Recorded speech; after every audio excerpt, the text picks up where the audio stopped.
All right, well, it appears that we have now lost the audio, but that was coming in from our Fox 32 Chicago team right here, as we do have that growing number of protesters, again, outside of the Broadview ICE facility over in Illinois. 4 protesters at least have been arrested. We're going to make sure to continue to bring you all of the latest information here as we get it. We are hearing from Mamdani, who is the leading candidate for New York City Mayor, a Democrat there. Now, the audio earlier wasn't that great, but I do want to dip that audio up once again so we can listen in.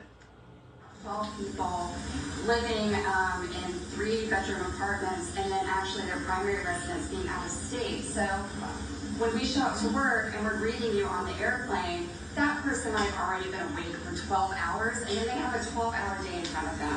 It's just completely untenable. It's awful, and I know that this is what a lot of shift workers go through when they can't afford to live where their job is. A lot of flight attendants have to live in New Jersey, in Pennsylvania, or an airplane ride away, just to be able to show up to their job in New York City because we can't afford to live here. And that's why I personally got involved in the union, because this is my career. I've been doing it for 20 years at my company, and I had to take on a roommate. I can't afford to live alone anymore. And talk about, just what you think. You spend 20 years at a job, and you expect more stability and more security and better quality of life, but it's not working out that way for us. Flight attendants are struggling. Thank you. Thank you for sharing this, because I think too many do not often see the struggles behind that greeting, behind that moment. And I think it's one thing that binds many at this table is just how precarious so many workers' lives are.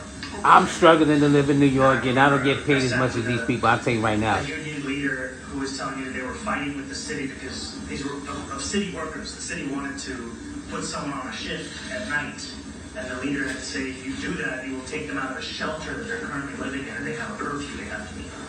That's for someone who works for the city. I mean, we're talking about paraprofessionals.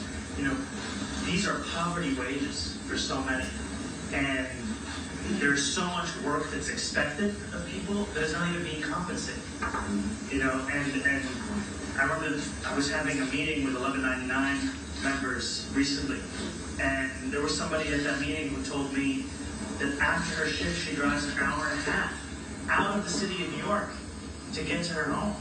That's not just an affordability crisis, that's a safety That's a crisis. train ride. I mean, imagine